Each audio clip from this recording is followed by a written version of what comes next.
Better yet, designate a texter. For more text-free driving tips, visit stoptextstoprex.org. Brought to you by the Ad Council and the National Highway Traffic Safety Administration. Green light. Hey girl, school zone. I'm getting hungry. Car changing lanes. You want to meet me for pizza? Stop sign. Intersection clear. Yeah, street. Pizza sounds good. Ballin Street? Girlin Street! It's hard to concentrate on two things at once. You are listening to BeExposedRadio.com.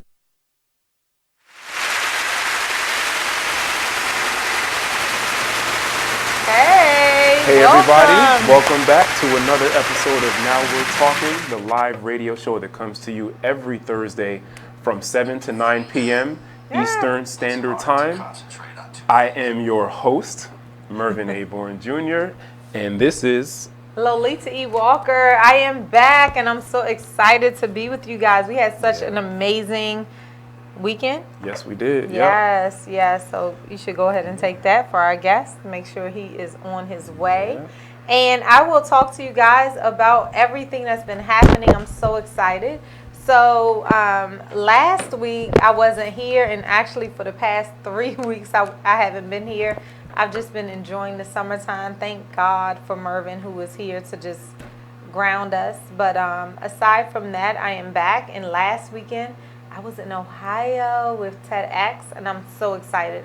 I met so many amazing, phenomenal speakers who were willing to share their moments with us and who were there to talk about things like wealth management, change management, suicide, and how you can celebrate that. Really tapping into drawing to heal our children. You know, sometimes we don't know what our children are going through, and it just matters that there's somebody there who can sit down and sit with them really about all of their experiences and experiencing that. So I'm just so excited about all the amazing people that I've met and the journey that I've been on. So I'm happy to talk about it. I'm happy to just kind of jump into it. So what questions do you guys have? Let me see what's happening on our live. We are inviting. We're checking in. And let's see what's happening. What's happening in the world? Today I drove to Baltimore, and let me tell you, I didn't recognize that there was like a presidential thing going on. Yeah, the president is in Baltimore City today. The president. And there was a balloon that was made with a rat. So if you guys have any influence on that, let's talk about it. Because there were some people who agreed, some people who didn't agree, some people who said we're disrespecting our president, some people who said, guess what? F our president. Like, we are going through struggles right here in Baltimore, and you want to tell me that I need to respect him in a place that he comes, which is our home. So, well, he called Baltimore rat-infested city, so that's probably where the rat came from. That's where the rat came from. And so let's talk about it. You guys have input? Let's talk about it. Monty posted today, and so I'm interested in kind of finding out about that a little bit. So let's talk about that. And we have a phenomenal guest on. Yes, we do. We will be joined very soon by Mr. Rick Leandry, who works for the mayor of Baltimore City, and he's actually in charge of youth programs for Baltimore City. He's been doing a lot of work in the city for a number of years now. That's just one of the things he's doing right at this moment. But he's been involved in so many aspects in terms of improving the condition of our youth in the city, whether it's through the Boys and Girls Club, through nonprofit organizations that he founded himself, or through the office of the mayor. So we're really excited about talking to him tonight about all of the serious issues that are plaguing the youth of Baltimore City. Absolutely. Whether you're talking about homicides, youth homicides in general, but even youth homicides. Like, there's a staggering number of people under the age of 18 that have been murdered in the city so far this year in 2019. Education is another really big issue. Graduation rates is something that we really need to discuss. And, you know, all the news to report is not bad news, and that's a great thing. There are definitely things that are improving in the city, and certain things in certain areas, the city's moving in the right direction. But I do want to talk about it. So we have gang violence. We have schools starting up and our youth being affected by walking to school, by just going to school every day. We have bullying. We have all of these things in the community. And one of the people that I have online, which I love so much, is Elisa. And she owns, with her husband, a before and after school program. And one of those things that we need to think about is, what are we doing in the city and in the county to make sure that our youth are safe? Right. And what I love about Kids Revolution is that they provide a sacred space for kids to just be. Not only are they teaching kids to just be in a safe environment, but they're teaching positive skills like things like protecting yourself, things like what it means to affirm yourself every day, things like what it means to be confident in yourself and what it means to do your homework. Right. And if you have a single parent at home that needs help, what can we do? And so I love those things. Walker, my son, was in Kids Revolution, and I appreciate that. I appreciate them. And so those things, how are we catering to the programs that are really influencing our county, our city, in order to be better guardians for our children before school and after school? So, hey, Elisa. Yep. So, weekly wins. Have we talked about weekly wins yet? No, we haven't. We just jumped into it. All right. So, I'll let you go first. Okay. So, my weekly win, in case you don't know, in case you haven't seen it posted, is that I was a TEDx speaker last Saturday. Round of applause, round of applause. I'm so excited. And Mervin had an opportunity to come with his family. So thank you so much. It was 5.5 hours, and it wasn't easy because we all have stuff going on. But what I do appreciate was just being in that space. To look out and to see so many people supporting you is just honestly such a gratifying experience, and I recognize that all of you guys were here even if you couldn't make it, and I appreciate that. So thank you. Awesome. So it was definitely before I talk about me, an amazing experience just being there in person. I mean, I happen to be a big fan of TED Talks. I find that they are really man, they're super interesting, super informative, just about any topic under the sun that you have an interest in, or maybe don't know anything about. There's a talk on it, and they're not too long. They're for those of you that have attention span concerns, like it's not an issue. No. And but to be there and see not only yours, but to be able to see like 13 or 14 different ones back to back to back, and keep your interest. Yes, right. Yes, and all on different issues, different topics, people that were completely different in terms of how they looked, in terms of their backgrounds and their life experiences, and what they talked about was just such an amazing gift. And I'm just like really literally still high off of that one day experience. So, and if some of you guys don't even know what TED is, because what I've experienced is there are a lot of people out there who don't know what the platform is. So let me give you a background. TED is one of the largest speaker platforms that's out there. It is one that invites you to share an idea with the world. You have to apply, you have to train, you have to make sure that your idea is succinct enough to allow someone to follow it. It's not, I've done a lot of speaking. And so have you, a lot of speaking. And you kind of, people say, oh, we have 30 minutes. And you just go in there and you know what you're talking about. So you just kind of finesse it. This one is more of you have 12 minutes, like 12 minutes, not 12.05, not 12.15, 12 like real minutes. And those aren't real in real time when you're speaking in general. But this is like you have 12 minutes to get your point across where somebody will listen to you and grab it. And when you think about it, it doesn't seem like, but 12 minutes is a short amount of time to be able to express to someone what you want them to tangibly take away so that they can shift their lives to a different perspective. So I am so excited to be able to share this experience with you all. A couple of weeks, I'll be able to post it. So I would love for you to share it. I would love for you to listen to it. And if you feel inclined, share it, because it's all about sharing this message with the world. So Alan says you rock the TED Talk, by the way. thanks, Alan. High five. Yep, and MSU. James says Lolita, yes, Morgan made. Morgan That's made. what I'm talking about. That's, you know what? Let me get on where you are. What are you doing? Yeah, Sharing on your page? Mm-hmm. Okay, well, I appreciate you guys. And honestly, it was such a gratifying and humbling experience. It really was, because we put ourselves in this world. I believe we only have one life in this world.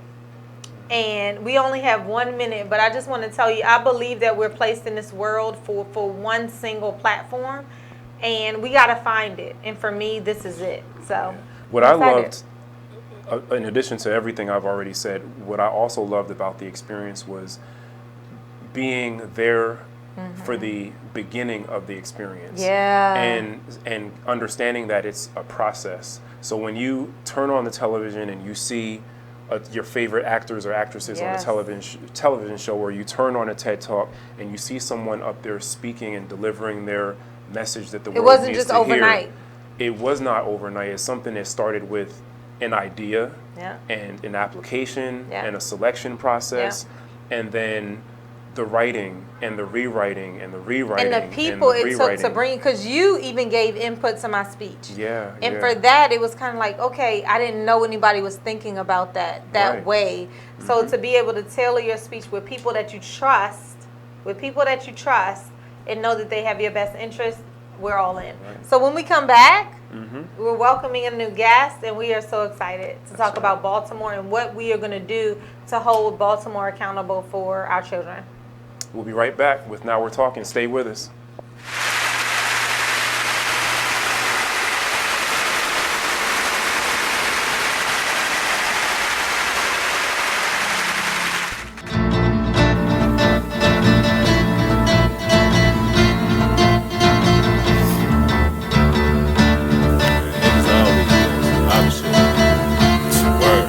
First they love you, then desert you. Leave with a plate full with no spoon. Ain't no space, I can't escape negativity. I got used to the taste. I've been bad, burned, then fucked over. But remain strong through the Passover. Kicking haters out of the way like mast over. Roll up, sip something, let it pass over. Who would I be? It ain't the man to me that let the next man take advantage of me. When that storm come, don't pan I see. Get with it, not without it, then you'll see. I peep the haters, they know I'm greater. That's why they buzzing for the elevator. But I can't save it, it'll be too loud on the pedal stool. Don't curry favors, always got your hand out demanding favors. When I just looked out, now you need more paper. I can't breathe, give me 3 feet. I never let y'all be the death of me. When my patience run that, yeah, nigga OT. Cause they wanna see me down like I'm NCT. 6 words, get the fuck away from me. Say I help you out if you can help yourself. I keep it G till I DIE. Now excuse me while I get back to PC. HOP ain't losing sleep while your third eye always on me. I'm steady green just to feed the team. My boo, she know that I'm king when chasing my dream. These niggas it seems I rip them, trash them, then put on new jeans. Man, see the problem is, man, you know, I keep it 100, man. You know what I mean? Like, if I got it, then you got it. You know what I mean? But if I don't got it, then I'ma give it.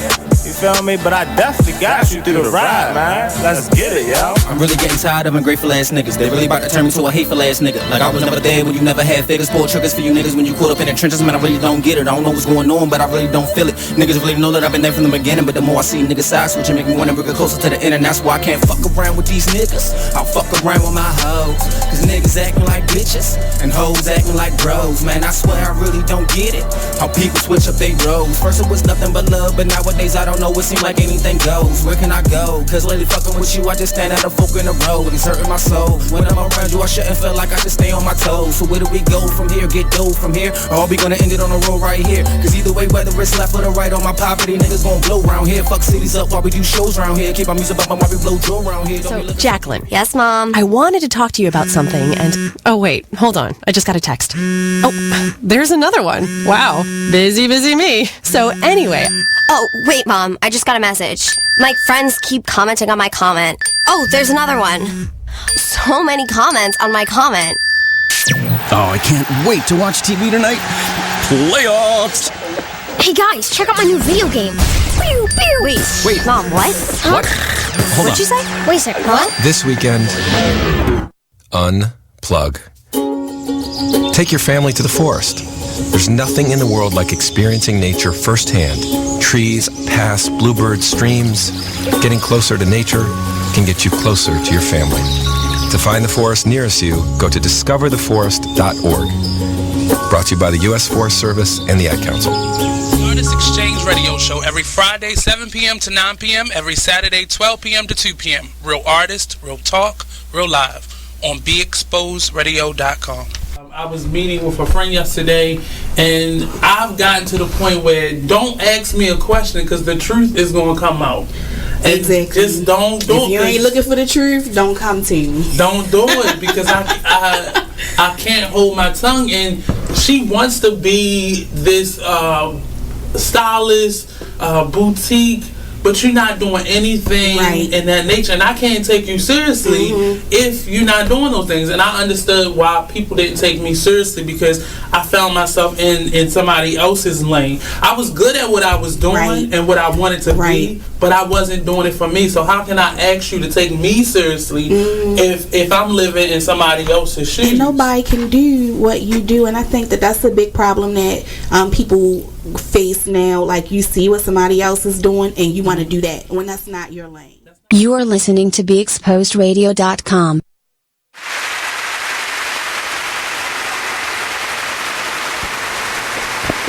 Hey, and welcome back. We are so excited to have you back. So we've been talking about our wins. So we didn't even prep you, but win for last week or this week. One win, and then we'll introduce you to who our guest is today. One win? Win. A win is something that has happened positively in your life. So something that was like a, yes, I did that this week.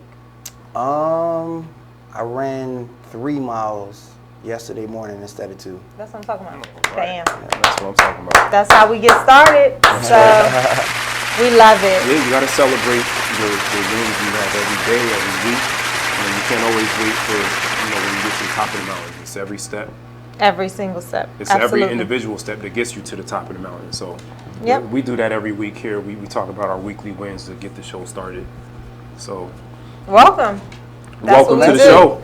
Well, thank you. I feel delighted. We're happy to welcome this week Mr. Rick Fontaine Leandry, who is working right now for the mayor of the city of Baltimore, Mr. Jack Young, as the program head of youth programs specifically for Baltimore City. And before you came onto the set, Rick, we were telling the audience that you have actually been very active in the city of Baltimore, especially when it comes to matters pertaining to youth in the city of Baltimore for years. So this is not the first thing that you're doing. This is just what you happen to be doing at the moment. But why don't you please go ahead and let the viewers know a little bit about who you are and where you come from. So my name is Rick Fontaine Leandry. A little background on the name. Everybody always wants to know, like, where does the Fontaine come from? So when I was young, the film Godfather was my favorite film. Johnny Fontaine, the character that was basically emulating and describing the lifestyle of Frank Sinatra, I used to love that character. So at the beginning of the movie, he sang at a wedding, and I would always sing at all our family gatherings, and my mom and I would dance, and my mom would be like, "You're Johnny Fontaine, Johnny Fontaine." So when I was little, I was Johnny Fontaine. Then when I got to high school, the show Martin had the character Ricky Fontaine. So all my friends in high school started calling me Ricky Fontaine. So the name just stuck with me, Fontaine, since I was a baby, since I was literally like 5, 6 years old. So Fontaine just ended up being my name. My last name is Leandry. We're from Hispanic descent. My mom's from Puerto Rico, Ponce. And I went to Morgan State with some very beautiful people and awesome people that are If I must say so myself. We nice with it. I started out, I was born in New Haven, Connecticut. I was very impoverished. My parents struggled with substance abuse. I was born in an area called Church Street South in New Haven, Connecticut. It's a very rough neighborhood. Then I moved to New York. We lived in the South Bronx. My parents primarily grew up in the South Bronx. So we lived off of Bruckner Boulevard. We moved to Long Island and Riverhead. We lived in Central Islip. all throughout New York. Then I came to Maryland. I lived in North Maryland, Harford County, Cecil County. I ended up graduating high school in Cecil County, and then North. Yeah, northern Maryland. Yep. And my cousin from Queensbridge, I used to live with my cousin in Queensbridge while I was in high school. So I was like, my whole 4 years of high school, it was kind of divided up between North Maryland and Queensbridge.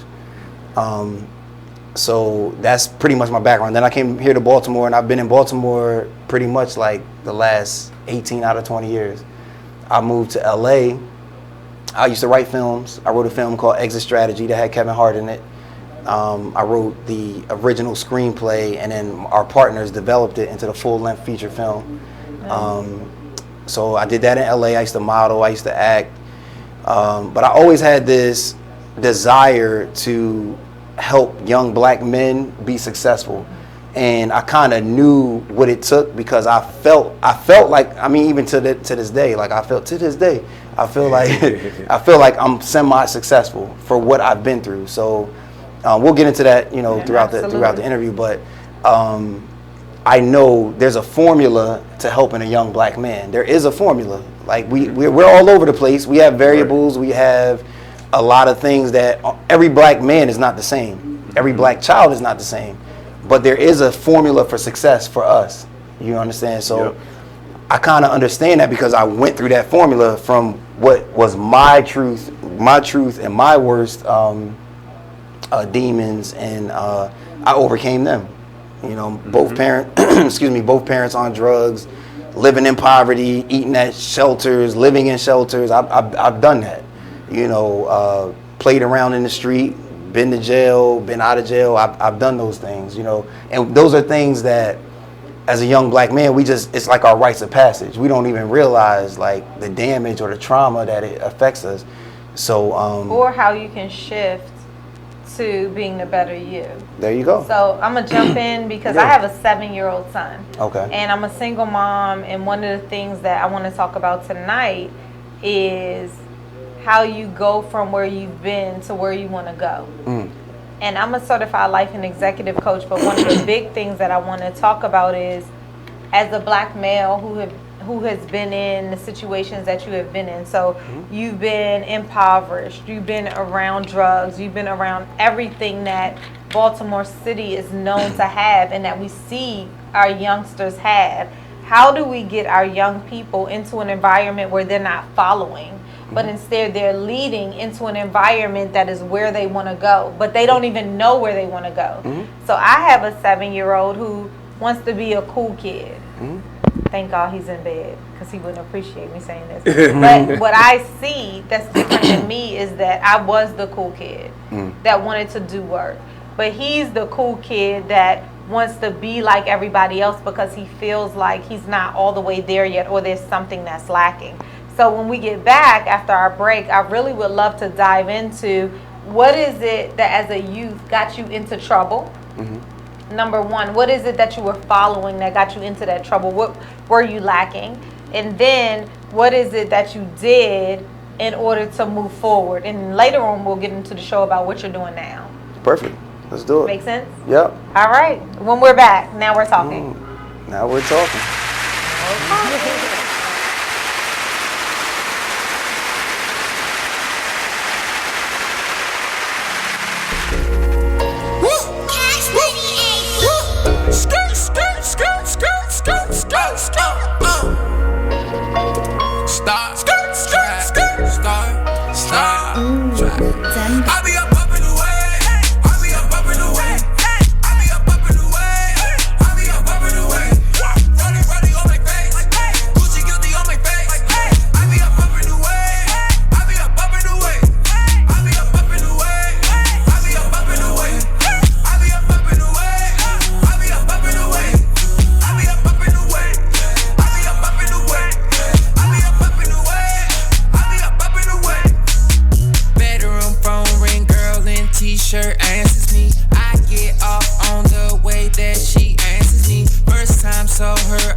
proceed with caution. Tired of lane, I'm exhausted. Poppin' Zanny Zan, sipping out the faucet. I'm confused, don't know what I'm doing. Wait, what I'm doing?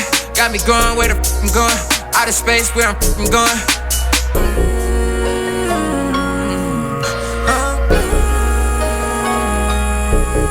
Wait, where I'm going? Wait, where I'm going? Out of space, where I'm going?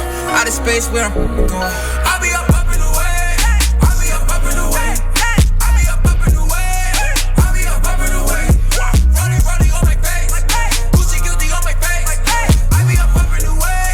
I'll be up in the way. I'll be up in the way. I'll be up in the way. I'll be up in the way. I'll be up in the way. I'll be up in the way. I'll be up in the way.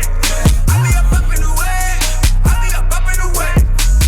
Can I talk to you? I've been working hard. I've been up all night.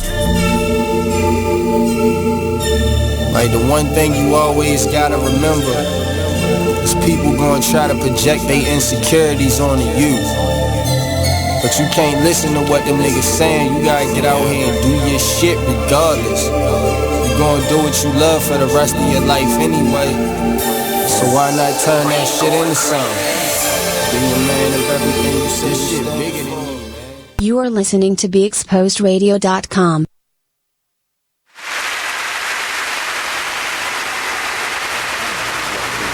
Hi, and welcome back. We're talking with Mervin A. Bourne, and we have Rick Fontaine Leandry, and he is working with the mayor's office to make sure that we are empowering our youth to just get involved in the community and really feel safe. So we are here. We're taking your questions. We are at Now We're Talking Live on Facebook. We're on YouTube, and so let's just grab into it. Yeah. So right before we went to break, we were asking Rick about what it was about his youth that either led him into trouble, or was he following people into trouble? And be honest, because we got the youth out here and the parents of the youth, cool. like me. So question one, for myself, I always consider myself as a leader. So I always wanted to be the best at whatever we done, whether it be playing basketball, whether it be, getting in trouble. I wanted to be the fastest. I wanted to be the best. And when you group teen males, and I don't know how this works in other cultures, but I know in our cultures we're very tribal, we're very competitive, especially when you're in a circle of alpha males. I consider myself an alpha male. So for me specifically, I always wanted to be the best. So when whatever we done, let's say we throwing rocks at windows, I don't know why we're doing it. If one of my friends did it? If one of my friends is throwing a rock at the window and we want to run, we throwing the rocks, and I want to be the fastest one to get away. So you, my son, what are you going to do in order to shift that? What am I gonna do, or what did I do? What did you do? Or did you keep going? Skipping to that? Yeah, I was giving you the whole Patience. Patience, grasshopper. Right. Okay, go through the story. So that's me specifically, right? So the way I look at youth and the way I remember myself is how I implore any kind of strategy to motivating them. So what I do when I work with youth, I remember that kid when he was 9. I remember myself. I remember when I was 7, 8 years old in New Haven, Connecticut on County Street, all my homeboys, the Super Soakers came out, the very first Super Soakers. Man. All of them had Super Soakers. And then me, Super Soakers. That was monumental. Me and a couple of my friends, we didn't have Super Soakers, but I became like innovative. And I remember my mom had like the ketchup and mustard squirters that she would dump, the Heinz ketchup in, and then it would be like the ones you would see at like a restaurant. Yeah, right. Exactly. So what I did was I cleaned them out and I put water in them. And then I hit the block. Everybody had Super Soakers, but I had these ketchup squeezers, and I was getting them. You know what I mean? Walker, you're coming up on the ketchup.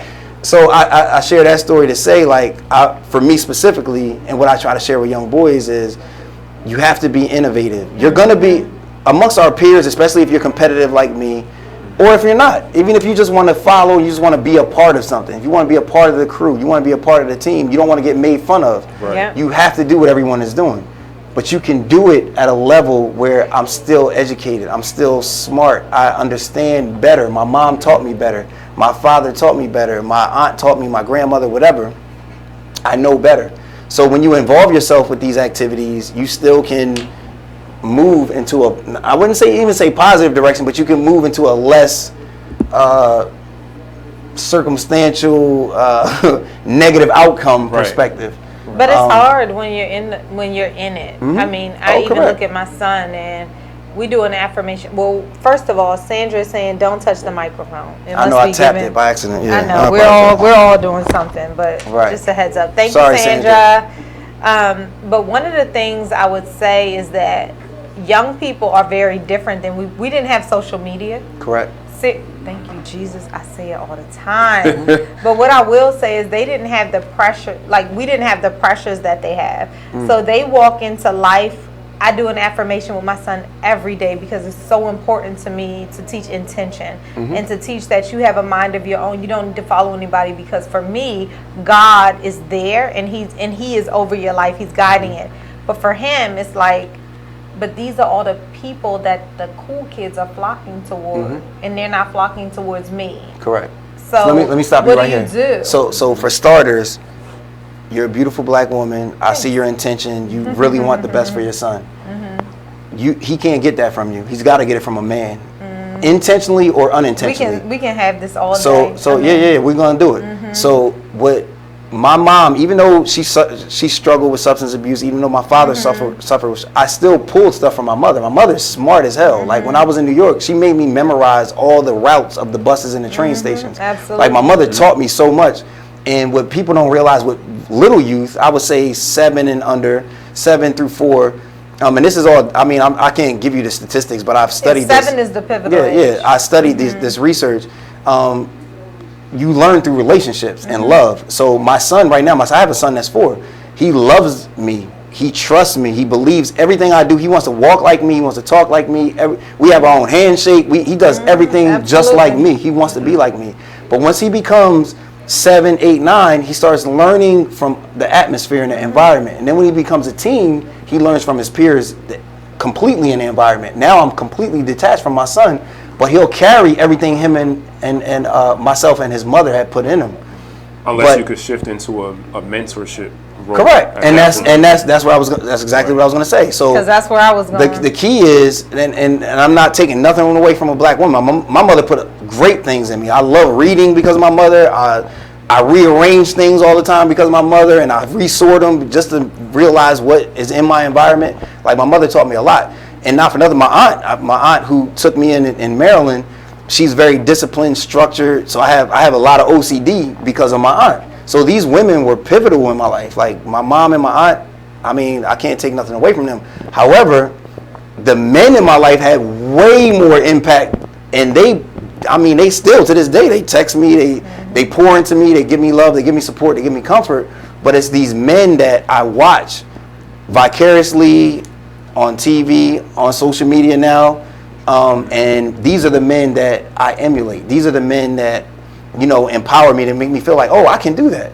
I can really, I never knew, and I'm jumping all over now, but I never knew that I could be in the politics.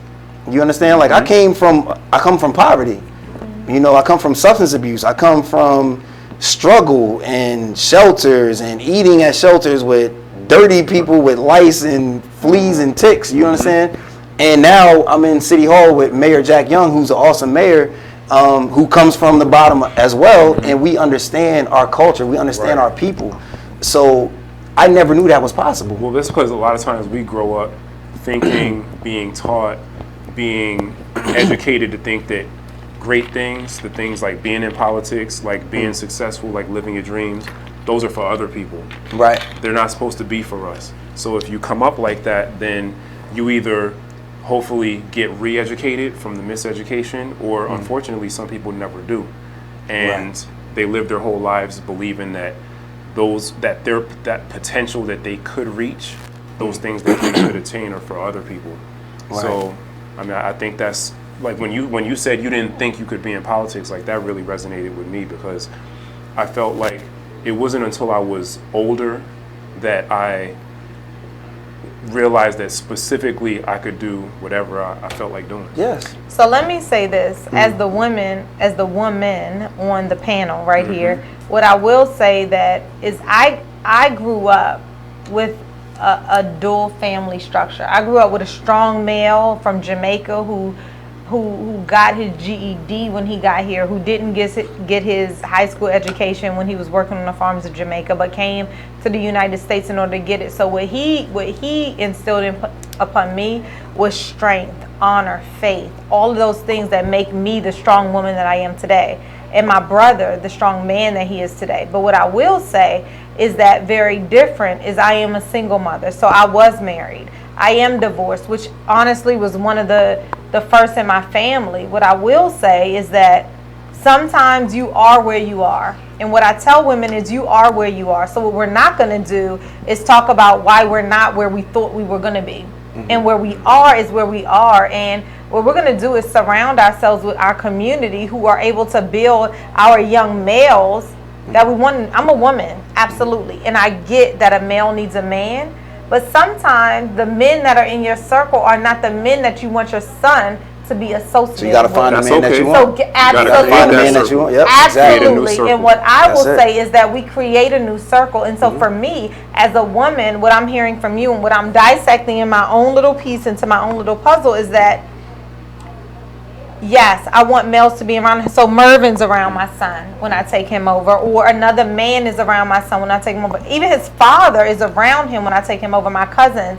But what I won't do is downgrade myself enough to feel as though I'm not adequate, as though I'm not a woman who is adequate to take my son through what he needs to go through. And so while I appreciate the men that I have around the table, I also will build my son to be around these people, but to also recognize that it's okay to be raised by your mom, and I don't want you to think that it's a negative for you not to be. So let me say something real quick. So the reason I shout out my mother and my aunt is to state the emphasis of their, the power that they've instilled in me. It doesn't take away from what a woman has done. Like, we can't come here without a woman. Black women are queens. Like you're gods. I would never try to. I mean, God can only bring life, and you guys bring life. So my intention is never to disrespect or disarm what a woman is capable of. I know for leadership purposes, I learn from men. It's just I'm a man. I'm a real man. Like I'm a man's man. I'm not one of this new generation, alternative routes. You understand? So I have to learn from another strong man, which I consider strong. I'm not saying, and the other avenues that are presented nowadays are not strong. But for me, what I consider a strong man, I have to learn from him. I love my mother. I love my aunt. I wouldn't be myself without them. I wouldn't love reading. I wouldn't love learning without my mother and my aunt. I wouldn't have the structure and discipline that my aunt, if my aunt didn't put that in me. But until I got around men, and it unfortunately, when I was younger, it was in the street. These guys taught me different things, and everything my mother taught me, it's still in my heart and in my soul. But what these guys taught me it's like, absolutely. I got to do this. This is what it is. So my coaches, that's why it's important to have your son in sports with a good mentor, a good coach, somebody that you handpick. Like, okay, I see how he raises his family. I see he leads men. All the men that come, or the boys that come into his forum, whether it be teaching, coaching, after school program, whatever. They leave him and they're strong. They feel adequate. They feel like they're going to respect women. They feel like they're going to be leaders. They feel like they're going to be bosses. That's the kind of man you want around your son. So here's a great question. It says, and I feel I'm going to answer it too, is can a homosexual couple raise a strong black boy to manhood? And I think it came questions from some of what you talked about. Yeah, of course. So, and it says not everyone is good at sports. What if they are more artistic? I was just about to say that. I said that. So one of my best friends, my nephew, Larry Lancaster, he's the funniest comedian in Baltimore history. He's like won so many honors. His son, Larry Jr., is at Baltimore City School for the Arts. I love my nephew to death. He's a ballet dancer. He does nothing traditional, quote unquote, of what we do. We play football, we play basketball. Larry went in the military. I, got involved with the street. I went to college. He's nothing like us, but he's such a strong male, and we love him to death, and we shower him with love, and we support him. Anything can be done by anyone, period. I'm not saying it has to be, a heterosexual. I didn't say that. What I said was I personally look at men in a old school, traditional, quote unquote, format. That has changed. So I think anybody can raise any human being. You could be 2 transgender parents. I don't know. Like, anything can be done, but you have to have a strong foundation. Those parents have to believe in what they're teaching that kid. One thing I learned, and soon I hope we get into what I'm doing with the kids now in Baltimore City, is kids know when you BSing. They know when you playing games. Yeah, next segment we're all on. Yeah, they know when you playing games. Yeah. So if you a transgender, if you're a homosexual, if you're a lesbian, you're whatever you are, white, black, Hispanic, Chinese, Asian, whatever, you have to be sincere with the child, because we sniff it out. When I was a child, I sniffed it out. I think that's what's important for our youth to understand, is that we're in a society where we have social media, and so social media can tell us that this is the definition of a real man. Right. And so what I want to just encourage everybody who's looking at us tonight is that real man is defined by you, is defined in the home that you are in. And so a real man can be, I want you to be, so for my son, what a real man is that I want you to make sure that you are opening doors for the women in your household. You are making sure you are crystal clear on somebody who needs help, no matter if it's a man or woman that crosses the street. I want you to be sincere in you having deference, and he knows what that means, or I want you to have respect for your teachers, for your elders, for me. That's why you say yes ma'am, that's why you say no sir. I want you to have those fundamental principles in place, so that when somebody else defines who a man is for you, you can then turn around and say, I am already a real man. So your definition doesn't even mess with me like that. And at some point, he's going to infuse and incorporate his own ideas and beliefs. Exactly. You culminate everything that you've learned from your mother, your father, your friends in the street, your peers. That's who you ultimately become. Yeah.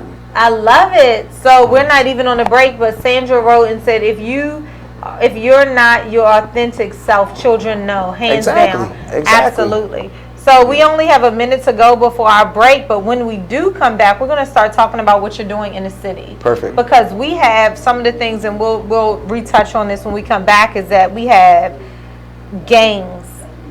I just found out about a young man who was hanged across the street from a school. I don't know if you know about that. And then we have violence, we have homicide, we have suicide, we have all of these things that are plaguing our youth, bullying.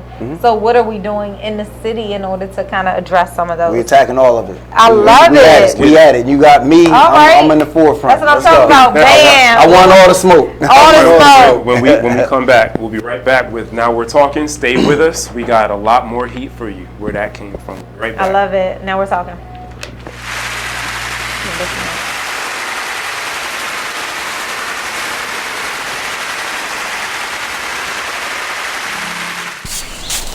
Whoa. The moment my son saw a redwood tree. It's huge! Is the moment I knew that for him, you can't even see the top of that thing. Even the sky has no limit. There are some moments only the forest can inspire. Find yours at discovertheforest.org. Learn about forests near you and discover cool things to do when you go. Your moment is out there. Find it at discovertheforest.org. Brought to you by the U.S. Forest Service and the Ad Council. Check out this flashback from the Artist Exchange radio show. That's the biggest thing, is just empowerment. Just get off of the begging line. Just be proud and just get our pride and our dignity back, because as a child, we're taught how to go and beg for a job. Our parents, they literally taught us how to make sure you pull your pants up. Me, I'm 6'7", so I'm a bigger man. I was always taught how to not be threatening or intimidate people when I go into different interviews or different scenarios. And so we're literally taught how to condition ourselves, condition our speech, everything, in order to go and beg these people for a job, because we know when we walk in the door, I have to tear down 10 stereotypes before I get past hello. Before you even So open we your need mouth to up. eliminate that. You know, and we need to eliminate that. And the way that we do that is employing ourselves and employing our brothers and sisters. And so that's our mission, is group economics, uplift ourselves, because I can't empower anyone until I empower myself, and change from just being willing because it's in my heart and my passion to see my people succeed and see us do better and change the social order, because I know that we are not supposed to be on bottom. I understand who I was. I know I didn't fall out of the sky and land on a plantation. So when you have knowledge of self and you know who you are and what you come from, it's frustrating more than anything to see us in this position. Tune into the Artist Exchange every Friday 7 p.m. to 9 p.m. every Saturday 12 p.m. to 2 p.m. live. BigExposeRadio.com.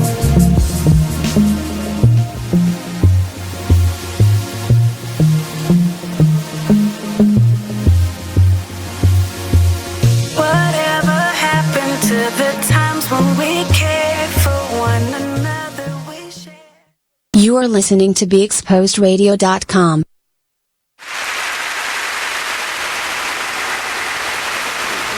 We are back with Now We're Talking. Even the breaks we heated on Now We're I Talking. love it. Invite me every week, please. Yeah, so on the break, we were talking about a part of the conversation that started during the last segment about after, part of the dialogue with our guest, Rick Fontaine Leandry. My co-host said that she was sensing that he was saying, or she interpreted him to be saying, that single mothers are inadequate.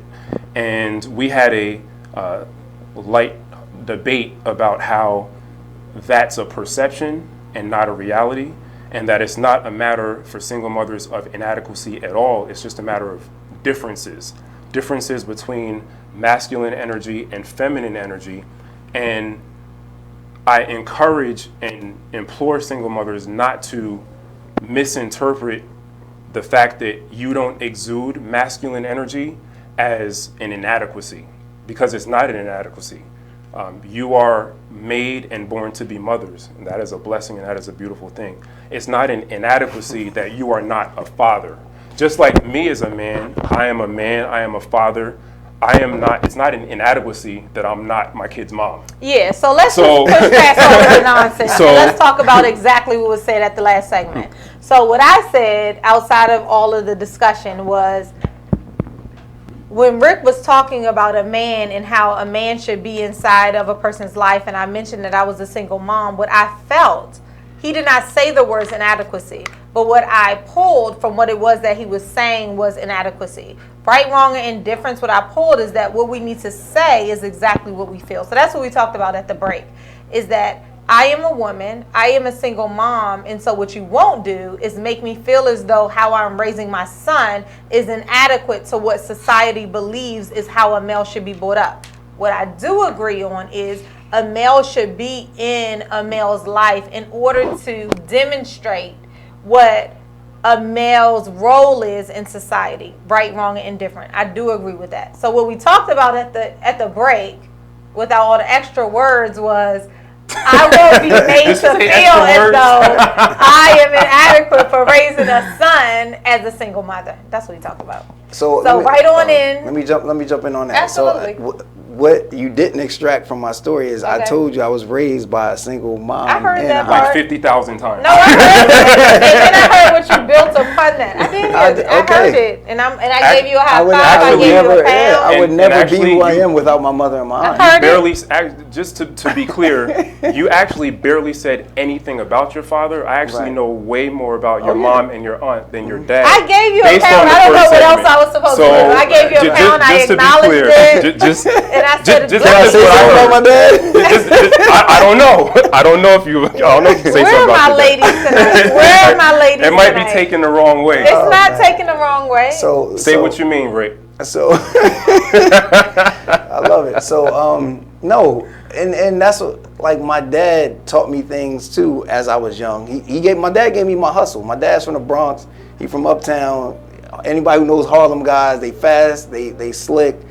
And that's a general stereotype, but my father was one of them guys. Like, he wrote numbers with Bumpy Johnson when he was a young kid. My father gave me a way to memorize numbers. I'm very good in math. I've always got A's and excelled in math because my father told me memorize numbers all the time. My father used to be like 6, 7 years old, and he had to memorize the numbers because when you were a number writer in New York, it was illegal. So it was a legal, basically lottery system that the New Yorkers were running. So my father would go to 7,500 people in the neighborhood and have to memorize their pick 3 for what the horse race numbers were going to be that day, and he had to go back to his boss, and it was Bumpy Johnson and those guys, and tell them like, look, you know, Miss Mamie said 351, Miss Jackie said 724. My father had to memorize those numbers, so he put that in me. Rick always memorized numbers, so I mean, you could tell me a phone number one time and I'll never forget it. Yep. So my father was very pivotal in my life as well.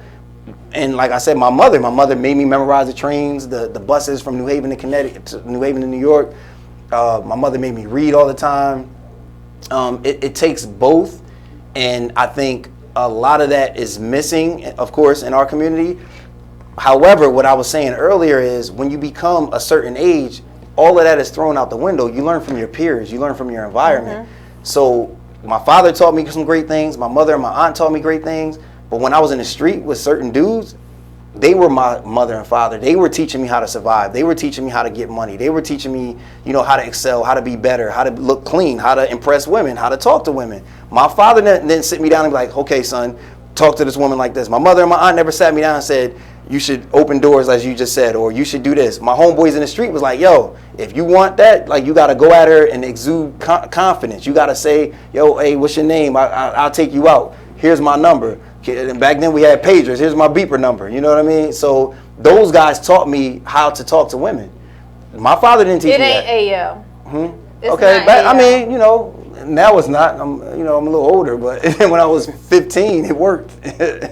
But what we'll do is when we come back, we really want to jump into, honestly, like beyond what we think now at our ages, what is happening inside of Baltimore City, like that the mayor's office is doing, what you're doing, and really helping us to, because our youth, quite frankly, are way different than we are. Correct. Like, we didn't have social media. Thank you, Lord. We did not have social media when I was in college. So now it's different pressures. Now it's like, what are we doing now that our audience can help jump into in order to build our youth up? So when we're back, now we're talking, and jump in. We'd love to hear from you. Here we are.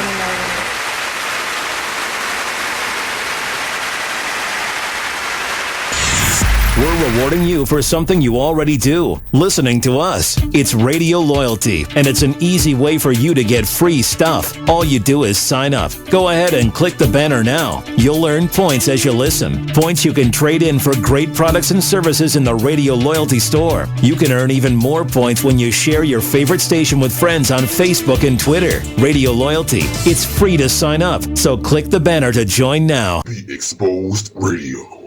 Well, if you made them, take care of them. Yeah, that's the real. You're right. That's the real deal. It's period. Right. And all that old money shouldn't go toward this. Money should go to if the child is with one of the parents 24/7, 7 days a week. You don't even come get your child every day. You come get your child once a month maybe, or once every 3 months. Right.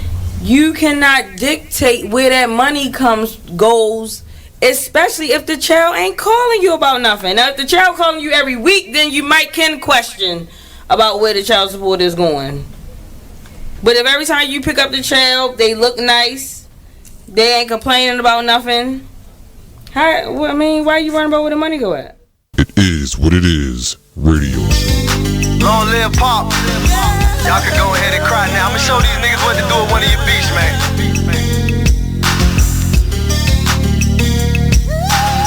I am Gas, by the way. Strong woman story should have been on CNN. Nobody knows what it's like being Gwen. Windows closed in the house, it ain't no CNN. Can't gain weight for years, she been being thin. Single mother, no help from the system. When they was giving out food stamps, she missed them. Birth certificate, baby daddy, she couldn't list them. But her son was so beautiful when she kissed him. Blame it on love, but nigga she could've died with. Destroyed the whole world and found out she was a side chick. The nigga loved his wife and it got hard to hide it. So when Quinn confronted him, he ain't even denied it. Her fault, depends on who you asking. She tried to be a stripper, but the tip out was taxing. Buying all the purses, trying to keep up with the fashion. And her mama hated babysitting with a passion. She deserved better. Are you thinking about getting your GED diploma? Well, here at the GED Pep Talk Center, we've got a number of pep talks that can motivate you. Sometimes things don't always turn out the way you want them to. You know that feeling? People look at you and don't believe in you. You want some gentle encouragement. Then you're on your way to your GED diploma and a better life. But I know they're probably just a little bit nervous. You can find it in yourself to take that first step. You are listening to BeExposedRadio.com.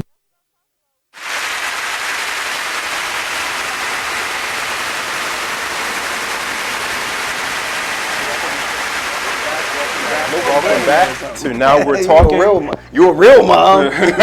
Pull some sandwiches out back there. on the air. You know what? We are live. Pull some sandwiches out with there. Now We're Talking. Like I said, you know what my mom and my aunt do? Are my just mom as and my live. aunt, every time we go to Six Flags or the movies, they pull out sandwiches and chips. Okay. But so right now we're not at Six Flags. Right now we at Be Exposed Radio. All right. Welcome back to Now We're Talking. We are having a live conversation right now with Mr.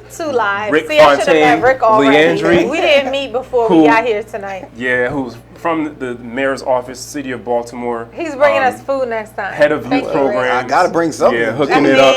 We told you to bring your water. I was promised all this stuff. We promised you that because it wasn't me or Your Mervin. production assistant told me that that's how you lie because we don't have no assistants. That's what I mean. We don't have assistants. Right. So we are talking about the youth this week. We're talking about youth empowerment in the city of Baltimore, and we're talking about how and what we can do to improve the conditions in our inner cities, specifically this city. And so I know that there's a lot of things, Rick, that are coming out of City Hall, and especially coming through you out of City Hall as the head of youth programs. So, you know, we know that we have issues with homicides, suicide, drugs, incarceration, social media, all types of things that our children are dealing with and expected to succeed in spite of. So what are some of the things we're doing to stem the tide of chaos and turn the ship around and give our kids a fair shot at a successful future? Okay, so a couple things. First, when I look at Baltimore City, and you guys talked about social media, I don't know if you guys ever watched Netflix, The Great Hack. It's a documentary about how social media has influenced voting, and that's how the president that's in office right now, how he was able to persuade certain his voter base into voting for him. There's companies that strategically monitor and manage data that's on social media, and they watch what we put in our social media, the things we like, the things we don't like. They have 5,000 data points on everybody on Facebook, and Facebook was selling these companies this information. Those those companies in turn sold the information to Russians and things like that. And those aren't conspiracies. You can watch this documentary on Netflix. You can do your own research to come with your level of commitment and understanding to what the information says.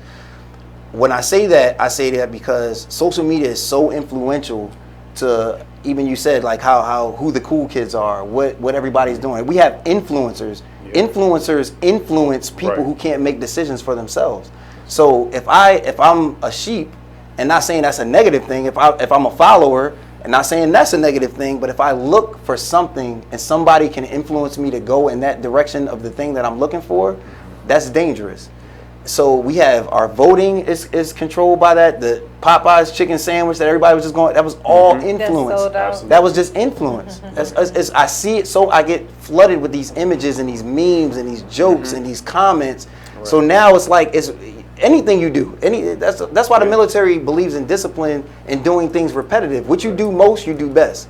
So whatever is drilled into your head programmatically, when we grew up in a rote learning system, like you had to remember, you had to say your times tables 50 times. Exactly. That's how you remember 5 times 5 is 25. You had to say it 100 times. That's why radio show programmers are called programmers, because they literally program the music into you that you're supposed to like. Exactly. So you can hear a song and hate it, and then you hear it 1,000 times, and now it's your favorite song. Exactly. So where I'm going with that part, there's 2 things I want to talk about. That's one of them. So when you have this programming of our youth, of our teens, of this city, when you turn on the news in the morning, I wake up at 4 in the morning, I work out, I watch the news at 5. I hear homicide, everything you just told me. Homicide, squeegee boys, murder rate. We're now at this number. Unemployment. The images I see on the screen, black faces who killed somebody, black faces who robbed somebody. Those things are programmed into my head that black boys are robbers, homicide, killers. If you turn on social media, you go to Be More, Murder Inc. You pull up Murder Inc. I mean, how many faces of our color and of our age or younger do we see? We see ourselves. So what do you start believing? You start believing that this is who I am. This is what we are. This is all we can be. So we're combating all of those things. People are being programmed. Every time you look in your phone, you scroll through Facebook, Instagram, I see this black fight. This black girl just pulled out this weed. I go to World Star. This dude just knocked this dude out. I go to Facebook and Instagram. This black dude just shot this dude. I go to Murder Inc. It's a drive-by, black on black. I'm being programmed to think that this is what we are. This is all we can do. I turn on the rap videos. I love entertainment. I love hip-hop. All women are bees. All the men are drug dealers. Everybody has choppers, and so we're programming our youth to think that's all they are. So that's the first piece of what I want to talk about. Until you get home and your parents actually take the responsibility that they put on this earth to be, and really recondition their children to recognize their worth. But what did you say earlier about your son? That I teach him. Right, but you said it doesn't matter some of the things you say because he wants to be with the cool kids. You said that out your own mouth. And every day, well, I didn't say exactly that, but every day when he gets home, I reprogram him. But you're right, he wants to be. What I did say is that he wants to follow these kids who he believes is like the ones that's following the Coco. Right. So those things are programming your son. Yes, you're doing a great job. I can tell you love your son. We all doing great jobs with our children. I know you guys. Reality is reality. But if I have 2 hours with my son after work, I read with him for an hour. But all day he's on his phone. He's on the game. They playing Grand Theft Auto and Fortnite. That you don't teach them at home. Fortnite's such a great game, but it's a killing game. They're going around killing each other. Yes. So these things are being. It's okay to kill. And it's then they okay talk about it in school. So I get it. So that's the first piece of what I want to talk about. We're up against a machine, literally a machine that's programming all of us with these ideologies. And I brought up that documentary. I really want y'all to check it out if you haven't checked it out.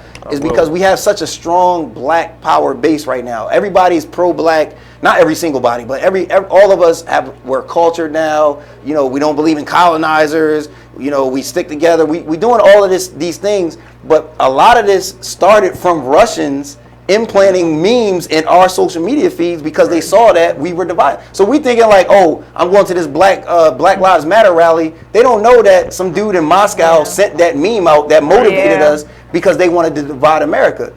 So it's like we're so motivated. We don't even know where this information is coming from. We just see the meme. Oh, all white people are trying to colonize. They're trying to kill us. No, you have to do your research. And we're not being taught that. We're just being programmed. I see 50 images of a chicken sandwich. I got to go get this chicken sandwich. Everybody's doing it. I see Patty's Pies. I got to go get Patty's Pies.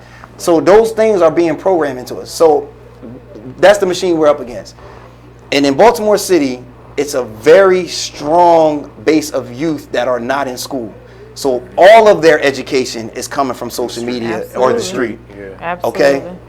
So myself, this is the second thing I was going to say. I wanted you guys to have that background.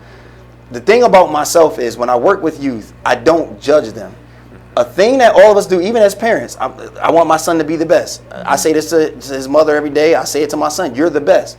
I'm judging him based on what I want for him. And that's fair. We're good parents, quote unquote. We want the best for our children.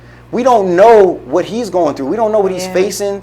Yeah, we talk to him, but we still talk to him with our eyes. We talk to him with our experience. Absolutely. We're judging our kids. You cannot judge these little boys on the corner. Or not listening. Exactly. Or not listening. Exactly. My son was bullied in first grade. It's like first grade. What do you even know about bullying? So absolutely. So we cannot judge our children. You have to look at them as a baby, as a child. Yeah. He don't know nothing. He really don't know nothing. Right. All he knows is what the environment's teaching him and what he's being programmed. Yeah. You cannot judge that. So we have these people that pull up to corners, and I'm using the squeegee programs. That's the main program that's in front of me right now. Tell us about that. So what we've done. So Mayor Jack Young is a great mayor, man. He's from Baltimore. He's a diehard advocate for youth. He created a department called the Mayor's Office of Children and Family Success. That department is ran by a woman who's also a dope advocate for youth. Her name is Tisha Edwards. Mayor Jack Young, Tisha Edwards, and even our new commissioner, police commissioner, Commissioner Harrison, these three people have been in our city fighting for these black babies to be successful. We're all of us collectively fighting.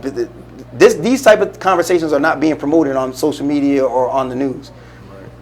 You have a mayor who, before he became the mayor, he raised $12 million for a youth fund to get it to all grassroots organizations who are doing things with youth. You have a commissioner who's like basically a minister, and he believes in God, and he believes God sent him here to help us with this city and the crisis with our youth and our homicide rate. He was in New Orleans before here. New Orleans had a 512 homicide rate per year. He dropped it to 180. He's passionate. He believes God has chosen him. He's a great human being. We're all diehard. Let's get these kids right. You have Tisha Edwards coming from the education system. She has a law degree. She could be a lawyer. She don't even have to be in City Hall. She could be a lawyer making millions of dollars a year. She believes in our children. We all are passionate about what we're doing. You have Dr. Bunley, who used to work in the school system. He knows what it takes. You have Captain Knox, who's from the Muslim faith, who leads men every day, leads 100 men to go into communities and show other men who might be lost on drugs or on things. Like, this is how you should be as a man. Clean yourself up. Stop drinking. Don't rely on that chemical. Teach these little boys how to be a man. So tell us about some of the programs that are happening right now. So the people that I've just named, we all basically passionately working out of the Office of Children and Family Success. Okay. That's Mayor Jack Young's baby. Tisha Edwards is our executive director. We're pushing to get things done holistically for children. Okay. The first part I gave you about programming is we even get programmed that this is what black kids are. Even us. We're advocates, and I know you guys are good people. I know where both of your hearts are. But even us, we'll see a black boy in a hoodie, and even sometimes we're like, whoa. You see what I'm saying? Absolutely. We're not thinking that might be Jagger, my son. That might be your son. That might be your son. We're not thinking because we're programmed. So you have to holistically approach these boys like, what do they need surrounding them? What wraparound services do they need? The squeegee population, which is right in front of me now, I had last year when we were working with them, I had a group of 9 kids that were homeless. 9 kids that were homeless. They lived in a studio apartment, and they were squeegeeing to pay the rent weekly for that apartment. So squeegeeing means like living together, or squeegeeing. So let me explain what squeegeeing. So when you ride through Baltimore on some corners, you'll see boys that run up to your window with Windex and a window wiper. That's called a squeegee. The thing that they clean your window with is called a squeegee. Okay, gotcha. So though they earn money, some of the kids earn $100, $200 a day just cleaning windows. They don't want to sell drugs. Right. They don't want to rob people. Yep. So they squeegee. Yep. And what happens is they get in altercations with people. Some of the kids, they're intimidating. And why are they intimidating? Because they're people that pull up. If you've been drilled with images that all black kids are old boy or doughboy from Boys in the Hood, you're thinking like, whoa, let me just be careful. Or 6 boys want to clean all your windows. They surround your car. You're like, whoa. And it's not a racial thing. I think a lot of people have been trying to make it racial. And there's a racial epithet because we are strong and we are powerful. There is a little, layer of that, but it's all of us. We've been programmed to think. If I watch the news for the first 5 minutes, I see 10 black images of black boys who are killers. So when I pull up to a light and black boys surround my car, I'm thinking unconsciously and subconsciously, one of them might be a killer. Yeah. So those are the things we're up against. That's why I explained that programming piece. As far as what we're doing out of the city, we're bringing those boys, we're getting them the wraparound service. You homeless? We're going to work on getting you shelter. We're going to work on getting you placement into a foster care system if you're under 18. We're working on getting them jobs. we can't just place all these kids in jobs because a lot of them might have dropped out when they was a baby. You have instances where you have parents telling their kids go out and squeegee. Bring me home the money so I can get high. Yeah. You have kids that, I got a 14-year-old boy on President Street who squeegees with his 8-year-old brother. Him and his brother are basically raising their 6-year-old sister. Yeah. They're asking people for money to clean your window so that they can go home with McDonald's to feed their little sister. Because the mother is all over the place. The father is gone dead or in prison or on drugs. So we're faced with all these variables. Then you have some kids that clean your window and they're just entrepreneurs. They're like, look, this is a business. I got 2 jobs. I go to BCCC. I'm getting my business degree one day, Mr. Rick.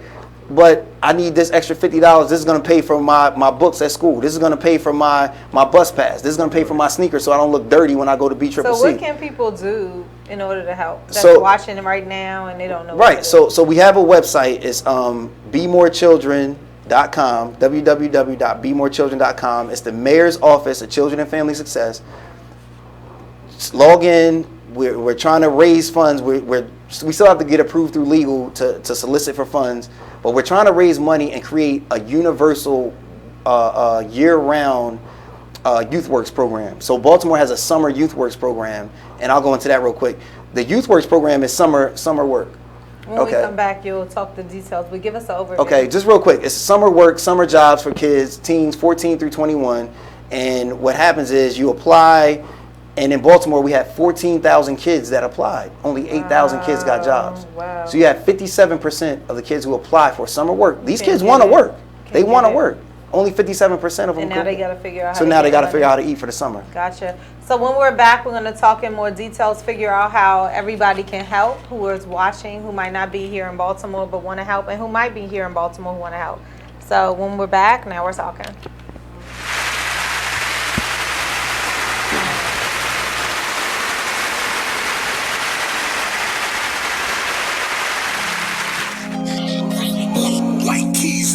This bitch jumping. Okay. If I sit around, hold up. Look. If I sit around, hold up. Yeah. Rebel. If I sit around, I'ma smoke some more. Wasn't even thinking about smoke before, but I'm in my head and I'm in the bed. Don't know who I am, like I'm wearing a mask. Working mode, tell them where the cash. If you wear the cash, tell them where the cash. If you playing for you gon' run it back. Don't make promises, but I promise that. Don't promise me, cause I ain't into that. Fell in love with that and got hurt from that. Now it's all over and the curtains back. Can't see you not noticing that. I'm letting it go, it ain't holding me back. Yeah, I'm on dice, but ain't come for the crap. Drinking with uncle, we only do jack. How I'm alive, I thank God for that. Praying about it, things getting better. Open it up with my name on the letter. Why you crazy about it? Saying whatever, you shy to be you. You know you gotta be you. Sometimes I need privacy too. Yeah, you know I ride. You know I ride, and you know you ride for me too. Yeah. Business owners, need more customers? Offer fantasy sports contests and generate more sales. Restaurants, bars, hotels, auto dealerships, real estate offices. Whatever your business, fantasy sports contests can help you increase your sales and bring you more loyal customers. Visit Fanify.com or call 888-55-SPORT. Our software lets you customize contests fast and easy for your brand. That's right. Visit Fanify.com or call 888-55-SPORT. That's 888-55-SPORT or visit Fanify.com. The Artist Exchange Radio Show every Friday 7 p.m. to 9 p.m. every Saturday 12 p.m. to 2 p.m. Real artist, real talk, real live on BeExposedRadio.com. I was meeting with a friend yesterday, and I've gotten to the point where don't ask me a question because the truth is going to come out. And exactly. Just don't do it. If you ain't looking for the truth, don't come to me. Don't do it because I can't hold my tongue in. You are listening to BeExposedRadio.com.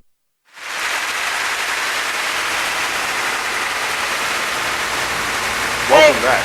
There you go. I'm like, hey, welcome back. Well, now we're talking.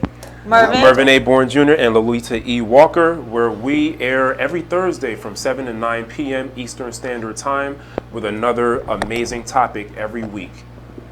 So tonight we've been speaking to Rick. Man, we've been having such an amazing conversation with Rick Fontaine Leandry from the City of Baltimore, City Hall, the Mayor's Office of Youth Programs. And, you know, we've been talking about so many things.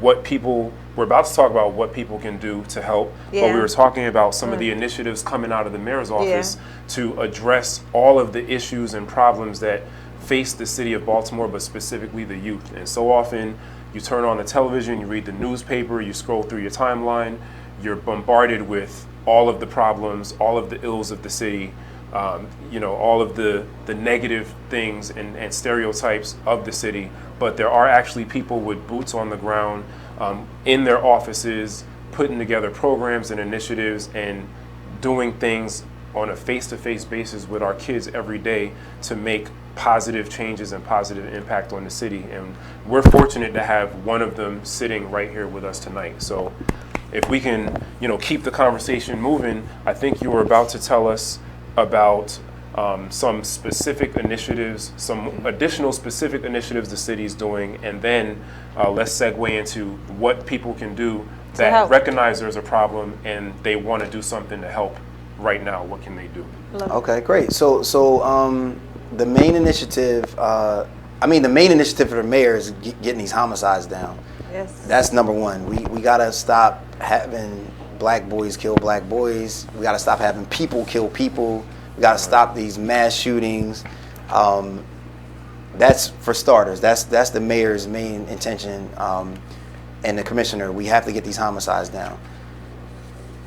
None of our goal out of City Hall is to mass incarcerate again or to criminalize poverty. What's happening is a lot of the things and the issues that are happening are a result of poverty. Poverty is the cause. Squeegeeing, robbing people, those are the symptoms. Those are the things that show you a greater thing that's happening. Those are the results of a cause.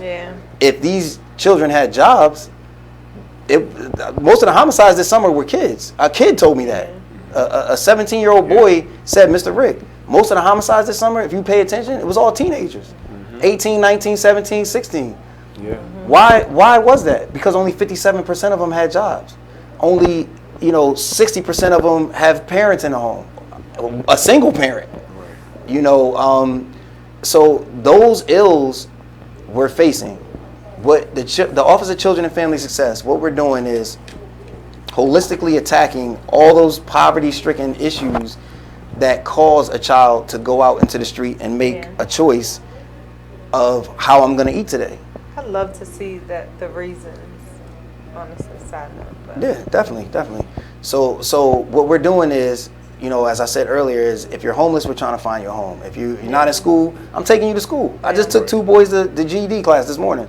If you're not in school, oh, Mr. Rick, I don't got a bus pass. All right, I'm cash apping you $5. Screenshot me when you in the school. FaceTime me. Oh, Mr. Rick, I ain't got a uniform. They trying to kick me out of school. Okay, here's $20. Bong. I want to see that picture of that shirt at Blue for Jemison, and I want to make sure you in school. So that's also teaching them accountability too. Exactly. And maybe people can help with uniforms. Like a lot of people struggle with what can I do, and so some of it is our children are wearing uniforms. $20 will get somebody a shirt and maybe some shorts while it's still hot, or like some pants on sale and a shirt. So where can they send $20 to? What can they do? So right now, I said earlier, the website is BeMoreChildren.com, www.BeMoreChildren.com. It's the Mayor's Office of Children and Family Success. If you want to donate to the city, we have the Baltimore City Foundation. You have to tell them that you're donating the money for the youth fund or the squeegee fund. So we have a lot of people that are sick of the squeegee boys on the corner running up to their car. They feel scared. If you want to do something about it without throwing a rock at the boys or without cussing them out and creating an altercation, then gift to them. So we can create a job for them, and they won't be on the corner in the first place. So the 2 funds you said the squeegee fund, and what was the other one? And the youth fund. Youth fund. Okay. You want to contact Baltimore City Hall. You're interested in Baltimore City Foundation. That's where our money goes, the nonprofit arm of the City Hall. And then you have to specifically say, this is prioritized for squeegee. So we should put that up. We'll put it up on our site, specifically with the 2 groups that you can give the two to. funds, right? The squeegee fund and the youth fund. Right. It's important. Let's help our youth out so that they can get where we are. We have a safe place to sleep every single night, where we don't have to worry about anything else. We have money, and if it's not coming in as frequently as we want, believe me, I have been there. Then we need to gift back so that people can have something that they can go out and make sure that they're eating, that they're sleeping right, that they're able to at least try to become their best selves. Let's give them an opportunity to learn. And so this is one way that we can get there. Definitely. Awesome. Definitely. And the thing is, like, some people who don't want to donate, or they, it's a population out here, because I come into contact with them, they're like, they should be in school, they should be doing this. Some of our kids, as I said earlier, is homeless. Some of them can't read. Some of them don't have social skills. I got some of these kids jobs. And I use this scenario all the time, this altercation. A kid called me and was like, I got him a job at McDonald's. And he calls me an hour after I dropped him off. Mr. Rick, this guy's trying to tell me what to do. He doesn't even realize he has a manager. There's a hierarchy of supervision. He didn't even realize that. I never sat him down and told him that. Because you didn't know to sit him down. I thought it was a basic social need. These kids are so far from what we expect of them. And we're judging them. We come up to these corners, we see them on the news, and we're like, oh, he should be in college. He should be doing this because I did that. Right. No, they're not us. They're faced with social media. They're faced with so many different obstacles to overcome, and we're not seeing that. We're just like, oh, you should be doing this because I did it. Or we're because choosing not to see it. We're not educating ourselves. But I think sometimes it's that we don't know. Like, I grew up in a two-parent household. I grew up not knowing that, honestly, I grew up in Southeast DC, but my parents moved us into PG County, and I didn't recognize even the world that was around my house. I didn't recognize it because my parents kept me sheltered on what we should have and how we should look. I didn't know. I'm glad you said that. I'm glad you said that. So, and that's why I don't fault people who do judge. They don't know. Because they're programmed. Sometimes people just don't know. If all you do is go to work and you watch the news, you don't know that there's 9 kids living in a studio apartment. You don't know that. Where you live. Yeah. Like beside you have no where idea. you live. Exactly. You don't know. Exactly. So I don't judge them either. Sometimes don't know. Yeah, I don't judge them either. So the place that we're at is we have to start making each other aware and enlightened of what all of our situations. The people that are coming in their car that might just got fired from their job, they don't want nobody running up to their car, and I can understand that. I'm frustrated. My boss just chewed me out, fired me. I don't want nobody coming to my car so that I can give them money. I don't want that. Like, leave me alone. Yeah. So all of that has to be culminated into one understanding. Plato said, listen to understand, not to agree or disagree. We don't have to agree with everything that we say. And that's another thing that's going on in social media. We're dividing ourselves racially, societal-wise, class-wise, gender-wise. We're all dividing ourselves. It's all intentional. Yes. I saw somebody on social media, they posted something and said, if you disagree with me, don't post.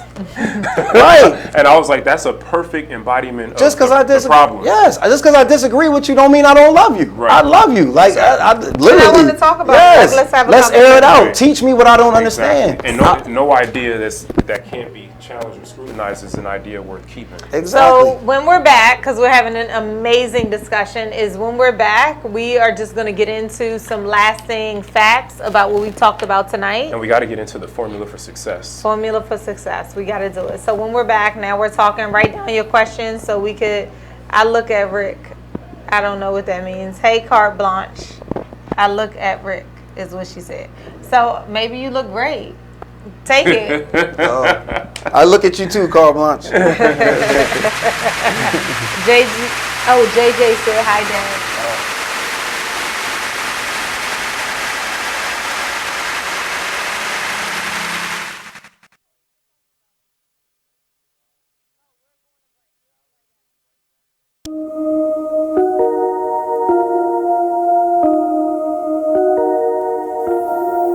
This is a Poverty ENT exclusive.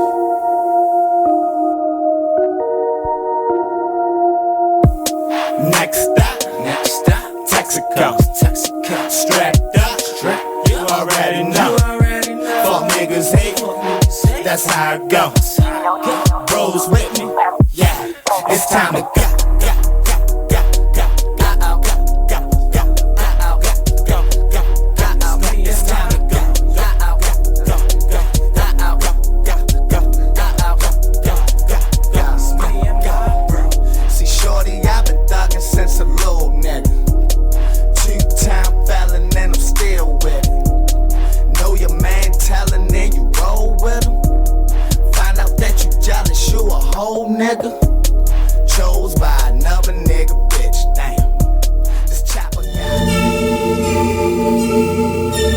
Like the one thing you always gotta remember is people gonna try to project their insecurities onto you.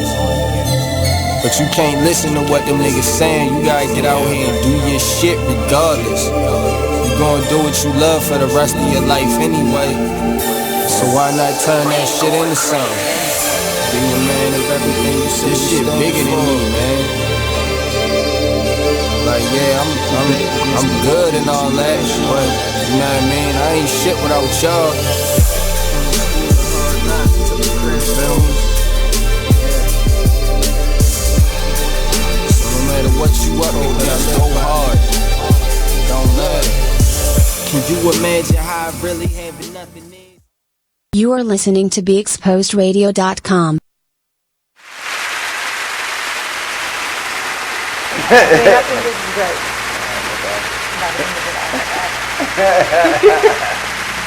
Don't be laughing. Oh God. Start it off. Let me get my mental processing. Okay. We had so much to talk about tonight. You talking about city? That's what we doing. City. We back? We might not do that. I just did a TEDx. Oh, congratulations. Yeah, I'm gonna send it to you. Yeah. Push it out to all your people. I will. Seriously. And I got a 3-step plan. Like it. Listen, like it, comment. Unless it's bad, don't comment on my shit. Okay. No, we gonna let them all comment. We live? Are we live? No, Every time I hear "Are we live," I always think about when what's my man Ray J? I can't believe you went to Morgan. When Ray and I J didn't was know like, you. "Are we live? When Are we you live?" He started graduate? talking about Fabulous, huh? When you graduate? Last year.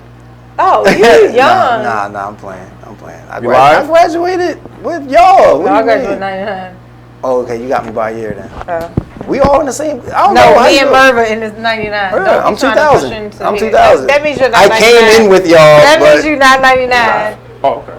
Yeah. for like 5 minutes. Oh, God. We arguing about who graduated Don't first. say you graduated in 99. I came in 95 99. just like y'all, Okay. and I left in Then 2000. guess what? I was an engineering major, so I was. You was a nerd.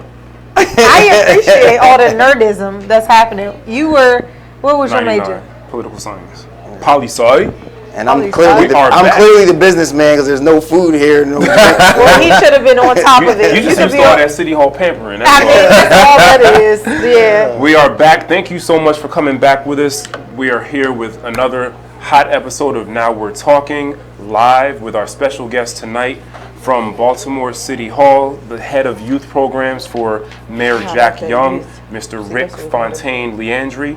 And we've been having an amazing conversation tonight about empowering our youth in the city of Baltimore.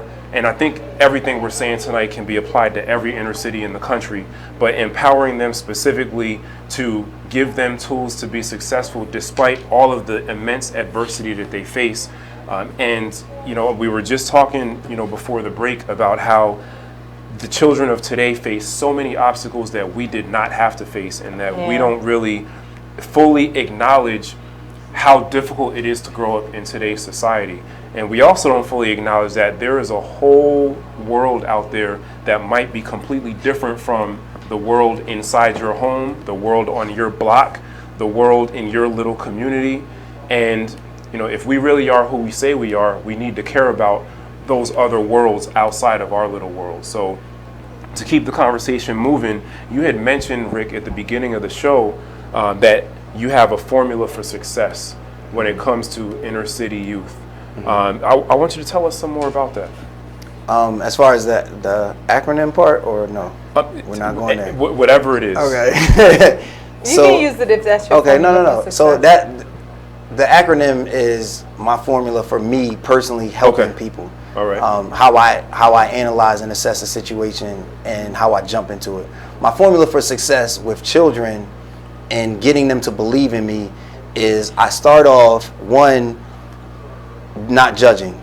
When I pull up to any kid, he could be and I'm being completely frank, he could be a homicide killer, he could be whatever he is, right. Whatever he's done wherever before he is I meet him, right.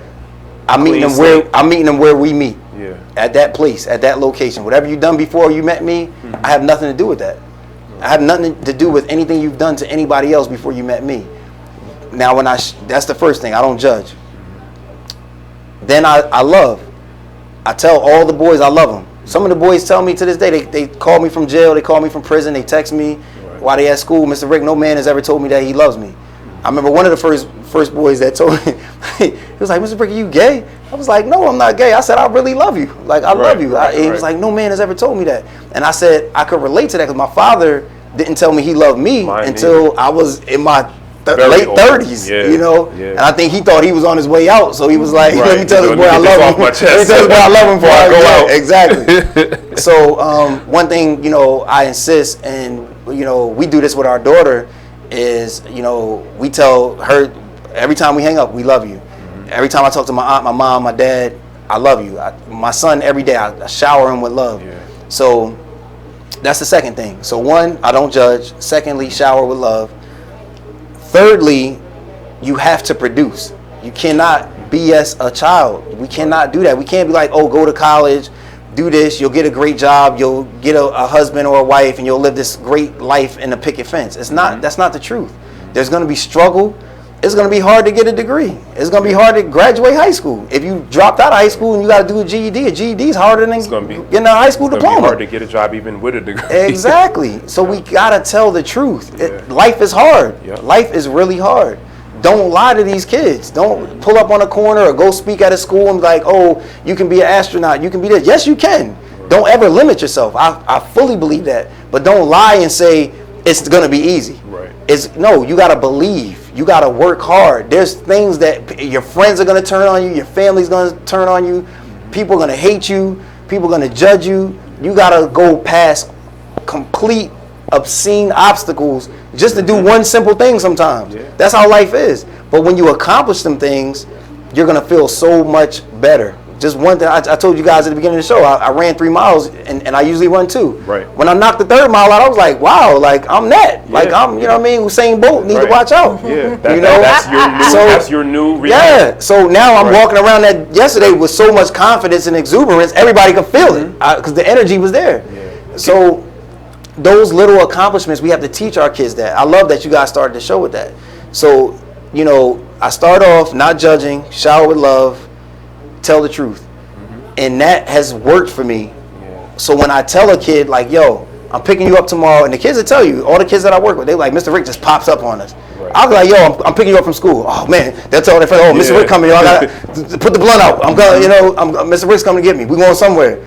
So that shows me that whatever I'm doing, it works. You know, and the I know you guys had posted me as the mayor's liaison. I was the mayor's liaison for community neighborhood community work. And what made me jump into this children and family success role was we were at a block party, and I have a kid who last year I made him go to school. I brought him to Baltimore to get his GED. He was like, Mr. Rick, I'd just rather go to school. So I took him back to his school. The principal said if he just finishes this last month of school, he'll graduate. And this is what I'm saying about telling our kids the truth. He went that whole last month of school and they didn't pass him, so he didn't graduate. This was last summer, so he had to go to school this whole year, and I haven't seen him since last summer. So I see him at this block party in May, and he pulls up on me. He's like, June. He's like, Mr. Rick, I want to tell you I graduated. And I was like, get out of here. He was like, yeah. And he was like, I did it because you made me go to school, and I know you wanted me to graduate. And then he said, I always keep a job. He's like, I'm working at UPS. But I need you to find me a job because UPS is seasonal. And when he told me that, I was like, these kids really listen to me. You know, so because you're honest with them, and I don't judge them. You know, so much that you said is just resonating with me right now. You know, one of the things we talk about on the show a lot is creating opportunities to win. We talk about wins, and you know, I talked about in my book, A Single Mother's Guide to Raising a Son, how important it is for moms to create opportunities for their sons to win. And when I heard one of the callers earlier talk about, well, my son's not good at sports, I don't remember if she said son or child, is not good at sports, well then what? So 2 things I would say to that. It's not about being the best in sports, first of all. It's about that opportunity, it's about that environment, it's about everything your child is going to learn from participating in the sport. Teamwork, accountability, being accountable to a group of people or a team of people that's bigger than yourself. That's right. And so all of those things are the intangibles that are lifelong lessons. That's right. And the second thing is he might or she might not be good at the sport now, but there are people in the NBA, the NFL, Major League Soccer that never played the sport until the 10th grade, the 11th grade, the 12th grade. So like we sometimes as parents, we can limit, and even as mentors and people in the community, because of our perception and our own self-imposed limitations, we put that on our kids, and we don't provide opportunities for them to win. We don't provide opportunities for them to fail and then recoup and possibly win another day. Because sports might not be it for that child. Well, it might not be it, but I'm just speaking to deeming and declaring on your child, you cannot play sports because you suck. Right. So, like I'm saying I got something to say. I don't think we should do that. But I also think to go along with that, it's not a counterpoint, but it's a supplement point. Your child's strengths, your child's gift might not be sports. Right. It might be art. It might be dance. It might be writing. It might be so many things. So it's equally as important to be attuned and to be open to recognizing what your child's gift is and then fostering that, whatever it is. Yes, sir. So let me say this about sports. For me specifically, I'm competitive. Like I said earlier, I always want to be the best, and that's something I'm working on with my son. For me, because like I said, how I view a strong man is we're the leader. We're the leader of the pack. So that's what I try to instill in my son. That doesn't mean he has to be the best basketball player, the best football player. It just means when you're amongst other men, be the boss, be the leader, understand your dynamic and your role, and seek to be the leader. That's just something that's in me. Seek to be the best you that you can be. Exactly. Right, so I'm gonna tell you, for me specifically, in football, I played football as well, and I was not good in football. I was really good in basketball. My whole life, I've been pretty good in basketball. I was always the captain of my team, leading scorer, leading assist leader, all that. In football, I was not good until my senior year. And my coaches used to always say, Rick, just come to practice. We want you on the team. We want you on the team. And I was part of that camaraderie. I understood my place. I still was a motivational leader on the team. I could get everybody riled up. But I wasn't the fastest. I didn't hit the hardest. I couldn't shake everybody. And then my senior year, I finally realized all the stuff my coaches put into me. And then I ended up having 8 touchdowns, 700 yards receiving. I was a receiver. I got a couple records when I came to Maryland and Cecil County for scoring touchdowns. And my brothers, both my older brothers, they were super talented in football. My brother has all kind of records and receptions, interceptions, things like that. But I say that story, and I share it with kids all the time, is because I wasn't good for 7 years. You know what I mean? For 7 years, and I still was doing this activity with all the boys. I still went to all the pizza parties, the banquets, and the team mom parties and all that. And I wasn't good, but I still did it, and it made me committed to a thing. It made me believe in myself. I had a role. Yeah, I wasn't the leading scorer in football, but I knew I wasn't gonna let a guy get past me. I wasn't, because I was accountable. I knew if a guy got past me and I was the cornerback or the safety, then everybody's like, Rick, that's your fault. Exactly. So I was a part of something, and that is what I like about sports. But that takes a certain something. Yes. So in order for you to be on the team and you to recognize that, guess what? I didn't get it this day, but I'm going to try again, is a different person than that takes that feedback and then has their head down, looking down, and then there's nobody on the team that's there to big them up. Right. So I think what I would say to you wonderful guys talking is that as a woman who has a son, what I am here to do is remind my son that, guess what, you are greatness no matter if somebody tells you could do it, no matter if you have that confidence. No, I'm here to tell you to lift your damn head high. That's right. Because you're worth more than that. And so I feel like from this discussion, what I will take away as a woman is that, guess what? Yes, I will introduce him to men that's around, and I do think it's important. That's why y'all will be here. Thank you in advance.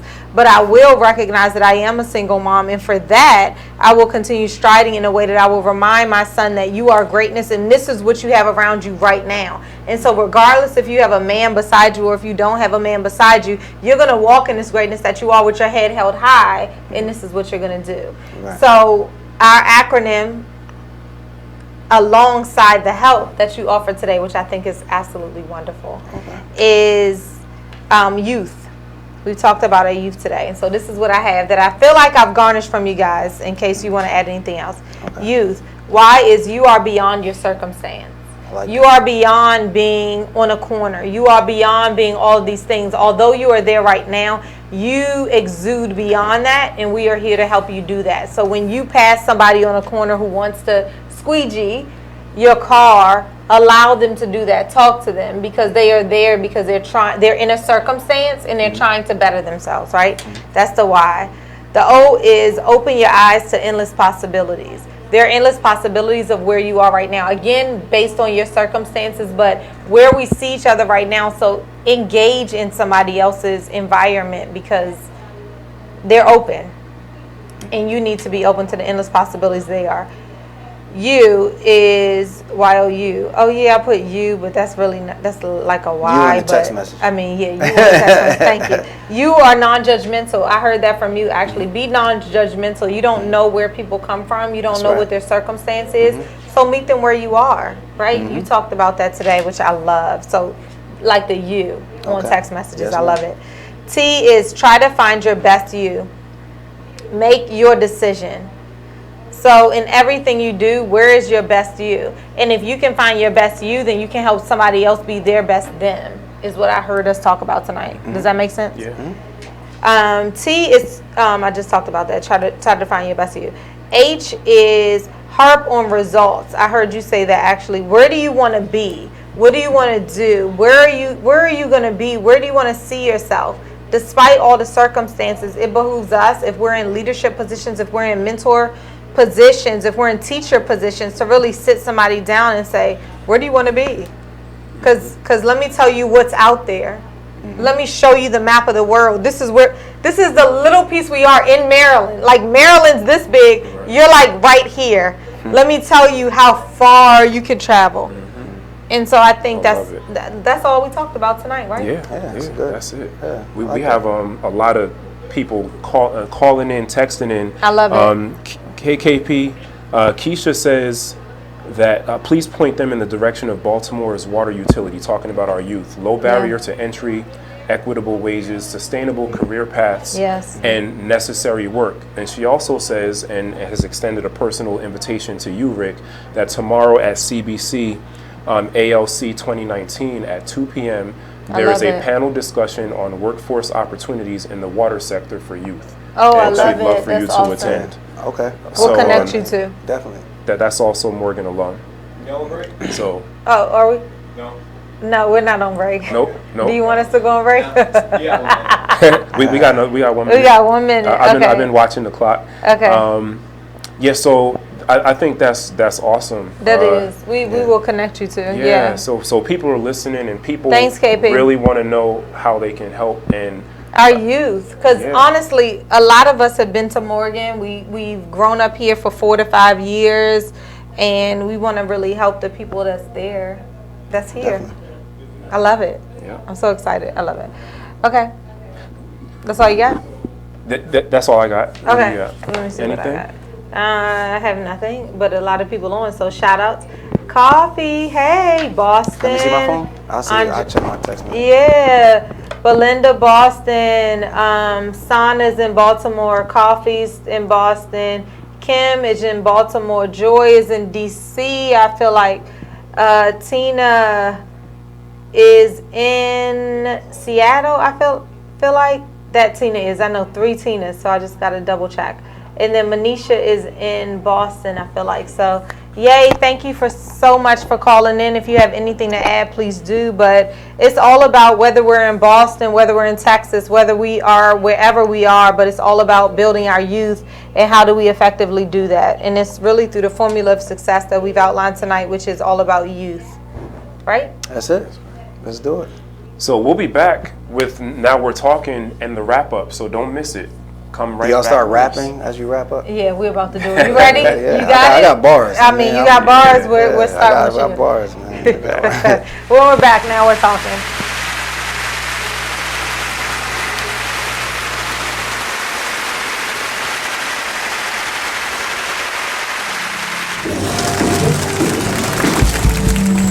It is with great pleasure that I welcome you to today's graduation ceremony.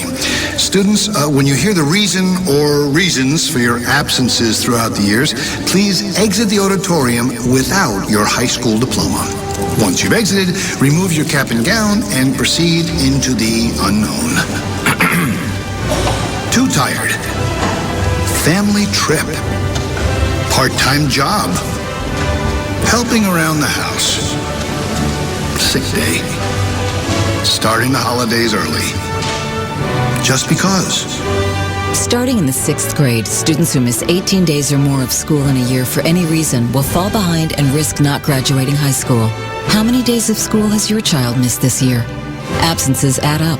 Keep track at boostattendance.org today. Brought to you by the U.S. Army and the Ad Council. What you gonna have my money today? Man, it is what it is. Then last week you told me your wife was cooking. Man, it is what it is. Then again, I don't think I want your wife cooking because you don't like it. Well, it is what it is. This Fly T Miles, also known as Tyree Miles, and Mr. Miles the writer. Hip Hop K. Check us out every Friday on Be Exposed Radio. It is what it is, 9/11. Are they ready to? I know they're not ready to accept it, but yeah, exactly. That's my whole thing. Like, how many of them are really ready to think about it like that? None. You know, like I think the problem is like I don't even know how we got here, but it's inbred. You're not born to hate people. You're not born to distinguish between black and white and Asian and Hispanic. That's something that you're taught. You're taught. Point blank, period. Straight up. My daughter came home and told me that her white teacher was black. Maybe it's because it's how she treated her. She don't see any color. But when it comes to all her friends, all her friends are mixed. All of her friends have a white parent, black, African, Hispanic, other parent. So children don't see color. You breed your children. Not breed. Right. You raise your children to see that. Yeah, most definitely. They don't see racism. Well, I guess I met a little girl who had a black doll, and she said because the black dolls are prettier than the white dolls. But then I've taken a black doll and a white doll and put it in front of two kids. And it's a study that they've done before. You put it in front of two kids, and you put it in front of a kid, and you ask them which one is the nice one. Man, it is what it is. Man, it is what it is. Well, it is what it is. This Fly T Miles, also known as Tyree Miles, and Mr. Miles the writer. Hip Hop K. Check us out every Friday on Be Exposed Radio at 9/11.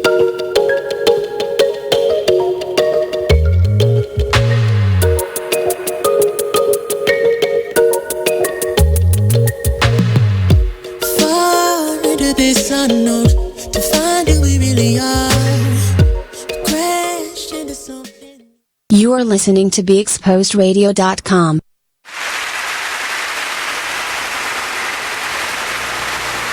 Hey, we're back. So now we're talking Tina. Guess what? You are from Ohio. Hey. What's up, Tina? Thank you for joining. We are back. We are back. I'm so sorry. I think I said Seattle. I'm just getting all the Tinas confused. So many of you guys out there in the world doing great things. So we are back, and we have been talking amazing things about Baltimore, about the city, about our youth, with Rick Fontaine, Leandry. I was getting it. That was my. You can stop at the Fontaine. Everybody knows me as Fontaine. I was going there, and then. Yeah, you can do it. Don't stop. Don't stop till you get it. Don't stop till you get it right. So we talked about a couple of things. We talked about our acronym tonight, which you have to rewind and replay if you are interested. We might do it at the after show, so tune in. Right? Yep. What else we got going on? We want to direct you to, if you want to help, you want to know how you can help, how you can get more information about what's going on in the city, specifically with regards to the children, our city's youth, www.bemorechildren.com. That's www.bemorechildren.com. If you want to go there for information, that is the source. If you want to donate money to specific causes that you know will go directly to the children of the city of Baltimore, look for the Baltimore City Foundation, and then look specifically for the Youth Fund or the Squeegee Fund. Yeah, absolutely. And so you can reach, where can I reach you? So you can reach me at mervinbourne.com, which is my website. You can purchase my book, A Single Mother's Guide to Raising a Son, on Amazon.com, available in soft cover or ebook. Also, if you want to know more about my men's retreat that's coming up in November 15th to the 17th in Potomac, Maryland, go to mervinbourne.com/retreats, and I'm on all social media at Mervin Bourne. I love it. So I'm Lolita E. Walker. I'm so excited. We talked about my TEDx talk from last weekend that you came to. Thank you very much, with his family. Welcome. My pleasure. It was just so amazing, and so hopefully I'll be able to share that with you in a couple of weeks. But I talked about how a momentary interruption in your life can yield to the revolutionary you. So I can't wait for you to listen. Give me your input. It was just so exciting. It was in Youngstown, Ohio, so the opportunity was amazing. And you can reach me at lolitawalker.com, LOLITA walker.com, and you can find out everything from there. Most specifically, next weekend I'm doing a women's retreat. We still have a couple of seats left if you are interested. All-inclusive weekend. You can find it at lolitawalker.com/retreats, and you'll find all of my social media from there. So look forward to connecting. And for me, my personal address, if you want to stop by my house tonight, it's 112. So my social media handles are Rick Fontaine on Facebook, R_Fontaine, FONTAINE on Instagram, and also Rick Fontaine on Twitter. So if you ever want to comment or have some open dialogue about how we can help these youth, I'm a complete non-judgmental advocate for youth. I'm a hip-hop fan. I'm a sports fan. If you just want to hit me on social media and talk about anything, I'm open to any conversation. And I do think it's important to say to everyone is I'm not a divider of people. Like, I do believe all of us can do this together, white, Hispanic, black. All of us have our flaws and all of us have our own issues, but I think we have to do this together. I'm a big diehard fan of Martin Luther King, and I do believe we have to do this together. So, and this is one quick example of why I wanted to say this. You guys had said something earlier, but one of my kids got pulled. He's a squeegee kid. He cleans the windows on the corner. He said a white woman had pulled up to the corner, and she was like, "Get away from my car, N-word." And he was like, he was hurt. He was like, why did you say that? And he was like, the woman just started breaking down. Like, he was like, she was turning red and like about to cry. And she's like, I don't know. I don't even know why I said it. She was like, but that's how I was taught. And for a young boy, 16 years old, to witness that with a 40, 50-year-old white woman, and to acknowledge, her flaws and still accept her for her flaws. And to ask why. Exactly. And for her to even realize, like, this is how I've been programmed. Yeah. Those are the complicated discussions that we have to have, and the only way we're going to get past our racial fears, our hatred towards each other, our hatred towards ourselves. We have to have these complicated discussions, and we have to not judge each other. And we got to come with a purpose. We got to come with a common cause. Let's be successful together. Let's just figure it out. So once again, Rick Fontaine, Leandry, out of the mayor's office. Thanks for having me, guys. Thanks for being awesome. Here. This has been a blessing to us. And anytime, invite me back with some food, though, please. No, we waiting for you to get that happening for us. I was promised all this great stuff. I was in the green room. We still waiting for the green room. is silk, and it's. I'm sorry, I was in the green room too. The same one you were in.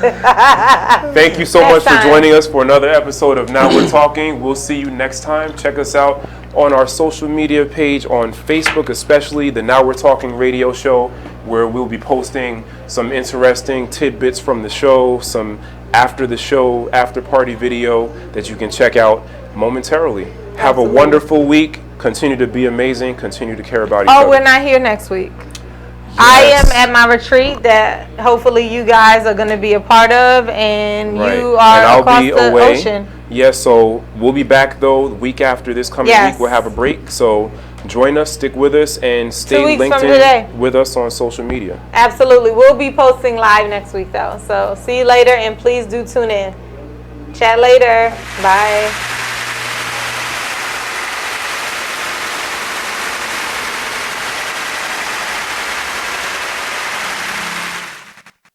Only in the forest can you see this. But nothing beats the moment you see that. Cool! That's your child's eyes opening up to a world of possibilities. There are some moments only the forest can inspire. Find yours at discovertheforest.org. Learn about forests near you and discover cool things to do when you go. And you